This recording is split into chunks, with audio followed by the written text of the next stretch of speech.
بسم اللہ الرحمن الرحیم انا اعطیناک الکوثر فصل لربک وانحر ان شانئک هو الابتر۔ اے نبی ہم نے آپ کو خیر کثیر عطا کی۔ اس خیر کثیر میں تو یہ کہ حوض کوثر وہ بھی اسی میں شامل ہے، لیکن یہ کہ اس پر آپ کو 25-30 قول مل جائیں گے۔ قرآن سب سے بڑا خیر کثیر ہے، بہت بڑا خیر کثیر۔ حکمت ومن یؤت الحکمت فقد اوتی خیرا کثیرا، جس کو حکمت اور دانائی دے دی گئی اس کو تو خیر کثیر دے دیا گیا۔ تو ہم نے آپ کو وہ سب کچھ عطا کر دیا ہے اور محتاج کے ساتھ عطا کر دیا ہے، جو انسان کی انسانیت کے لیے اس کے لیے یوں سمجھیے کہ ترہ امتیاز بن سکتا ہے۔ فصل لربک وانحر، بس اپنے رب کے لیے نماز پڑھا کیجئے اور نحر کیجئے، اونٹ قربان کیا کیجئے۔ یہ گویا کہ عید الاضحیٰ کا نقشہ آ گیا۔ فصل لربک، پہلے ہم نماز پڑھتے ہیں دوگانا عید الاضحیٰ، اور پھر جا کر ہم قربانی کرتے ہیں وانحر ان شانئک هو الابتر، یقیناً آپ کا دشمن ہی ہے کہ جو دم کٹا ہو جائے گا۔ اس کا پس منظر یہ ہے کہ جب حضور کے ایک صاحبزادے بچپنی میں فوت ہو گئے تو کچھ جو کفار تھے مکے کے، انہوں نے بڑی خوشیاں منائی۔ یہ ایک ہی بیٹا تھا، باقی تو ان کی بیٹیاں ہیں، آپ کو معلوم ہے کہ 4 بیٹیاں تھیں حضور کی صلی اللہ علیہ وسلم، لیکن یہ کہ بیٹا جو تھا وہ ایک ہی تھا، وہ اللہ نے اٹھا لیا، تو بڑی خوشیاں منائی گئی کہ یہ تو دم کٹا جیسے ہوتا ہے جس کا کوئی پیچھے نام نہ رہ جائے۔ بیٹیوں سے تو نام چلتا نہیں، نام تو چلتا بیٹوں سے، تو ان کا تو کوئی تذکرہ ہی نہیں رہے گا، کوئی بات نہیں، جب تک یہ ہیں آگے کوئی نام لینے والا نہیں۔ تو فرمایا کہ نہیں، ان کو تو کروڑوں بیٹے اللہ عطا کرے گا، کروڑوں اربوں بیٹے عطا کرے گا۔ ہاں اے نبی، آپ کا دشمن ضرور ہے کہ جس کا نام لیوا کوئی نہیں رہے گا۔ یہ ہدایت ہے صرف ان کے لیے جو بچنا چاہتے ہیں۔ جسے کانٹ نے کہا ہے مورل لا ود ان، اس نے کہا کہ وجود ہستی کے 2 دلیلیں ہیں سب سے بڑی، the starry heavens above and the moral law with in.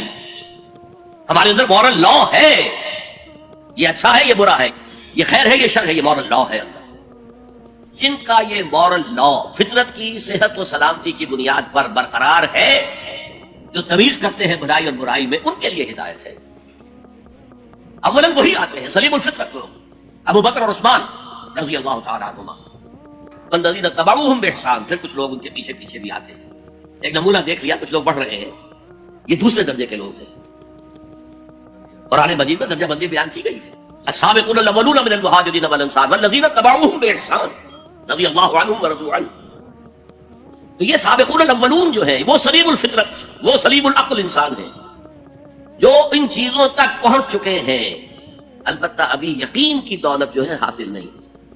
اور یہی نقشہ کھینچا گیا ہے حضور کا، وَوَجَدَكَ ضَالًّا فَهَدَىٰ۔ ضال کا ترجمہ جو ہے گمراہ بھی کر دیا جاتا ہے۔ ضال اسے بھی کہتے ہیں کہ کوئی شخص کسی کے عشق میں دیوانہ ہو جائے، اور ضال وہ بھی ہے جو ابھی حق کی تلاش میں سرگرداں ہے۔ تو جو غور و فکر غار حرا میں ہو رہا تھا، حدیث میں آتا ہے تحنس فی، جا کر آپ وہاں عبادت کرتے تھے، تو وہ عبادت کیا تھی؟ کان صفت تعبدہ فی غار حرا تفکر والاعتبار۔ غار حرا میں آپ کی عبادت کی صفت کیا تھی؟ غور و فکر کہ کائنات کیا ہے، وہی جو سے فلسفی، جن کوسچن سے فلسفی گریپل کر رہا ہوتا ہے، 2 ہاتھ کر رہا ہوتا ہے، وہی حضور اس سارے فکر کے مراحل سے گزرے ہیں اور قریب پہنچ گئے ہیں، تو دروازے پر دستک دی اور دروازہ کھلا۔ وَوَجَدَكَ ضَالًّا فَهَدَىٰ، پردے اٹھا دیے اور ہدایت دی۔ اچھا، یہ تو آپ کے سامنے تعلق جو ہے ایمان کا عقل و فطرت کے ساتھ میں سمجھتا ہوں کہ کسی نہ کسی درجے میں واضح ہو۔ اب میں آپ کو اس کا سنتھسس بتاتا ہوں۔ یہ عقل و فطرت جو ہے، اللہ کو پہچاننا کلیتاً فطرت پر مبنی ہے۔ انسان کی فطرت میں، اس کی روح میں اللہ کی معرفت، اللہ کی محبت موجود ہے، اس پر ظہور کے پردے پڑ گئے ہیں، تم ادھر متوجہ ہی نہیں ہوتے، تم نے کبھی اپنے قلب کی گہرائیوں میں اتر کر دیکھا ہی نہیں، تم تو باہر کی دنیا میں مگن ہو، مادی دنیا میں لگے ہوئے۔ کچھ تو بقول شاہ ولی اللہ وہ حیوانیت کی سطح پر آ جاتے ہیں بیچارے، صبح سے شام تک کی کمر توڑ دینے والی محنت کے بعد بھی ان کی بنیادی ضرورتیں زندگی کی پوری نہیں، وہ کیا کسی سے لو لگائیں گے، کیا خدا کو یاد کریں گے؟ کاد الفقر ان یکون کفرا، یہ فقر اور احتیاج اور مفلسی تو انسان کو کفر تک پہنچا دیتا، حضور کی حدیث۔ تو تم ادھر متوجہ ہو، ہماری طرف متوجہ نہیں ہوتے۔ حضرت ابراہیم کا قول کیا تھا؟ انی وجہت وجہی للذی فطر السماوات والارض حنیفا وما انا من المشرکین۔ اور یہ نماز کا افتتاح بھی ہے، انی وجہت وجہی، میں نے اپنا رخ سیدھا کر لیا ہے اللہ کی طرف، حنیف یکسو ہو کر، دائیں بائیں کوئی میری توجہ نہیں جا رہی۔ یہ ہے در حقیقت اس عبادت کا تقاضا، جو کہ شکر کا لازمی نتیجہ۔ اب اس کا سنتھیسس دیکھیے. میں نے کہا کہ سب سے پہلے ایمان باللہ وہ کلیتاً فطرت پر ہے. اسی لیے کانٹ نے یہ ثابت کیا ایک کریٹیک آف پیور ریزن، اس کی کتاب جس نے ہنگامہ پیدا کر دیا تھا پورے یورپ میں. اس وقت تک کرسچینٹی ڈومیننٹ تھی اور مذہب ایک اہم عنصر تھا انسانی زندگی کا. اس نے کہا اللہ کے وجود کے لیے جتنے منطقی دلیلیں دی گئی ہیں سب غلط ہیں، میں سب کو کاٹ کر دکھاتا ہوں. جیسے ہم کہتے ہیں لوہے کو لوہا کاٹتا ہے، منطق نے منطق کو کاٹ دیا. There's no logical reason to prove the existence of God. A critique of pure reason. میں نے کہا تھا pure reason. عقل خالص جو فطرت سے رہنمائی نہیں لے رہی.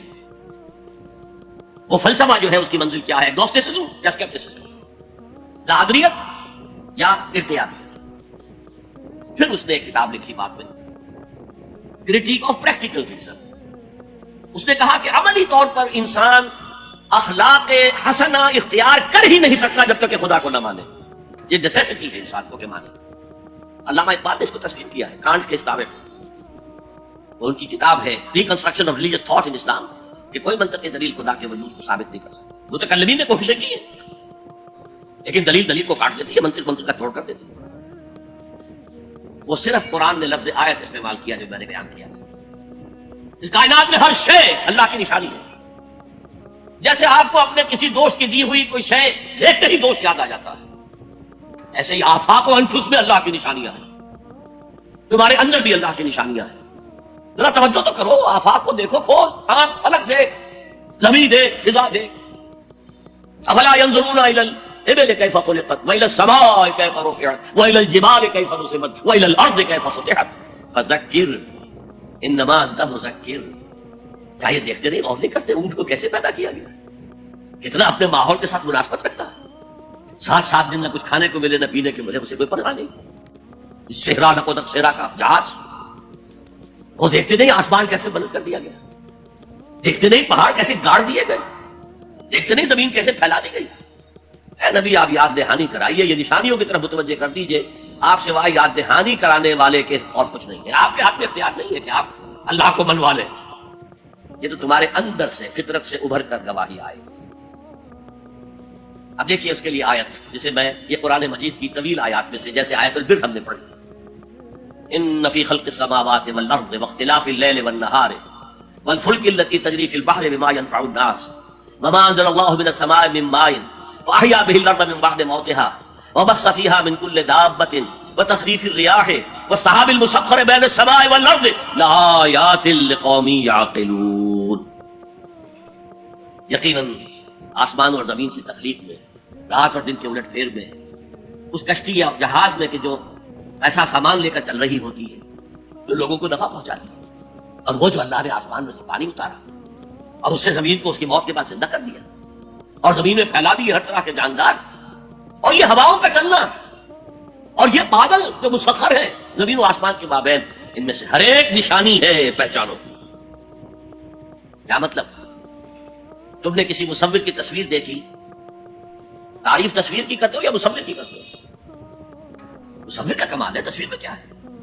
ہاں وہ اپنے منہ سے بول رہی ہے، اپنی زبان حال سے اپنے بنانے اپنے مصور کی تعریف کر رہی ہے. تو کائنات کا ذرہ ذرہ اللہ تعالیٰ کی نشانیوں پر ہے. شیخ سعدی نے کہا بڑا پیارا شعر،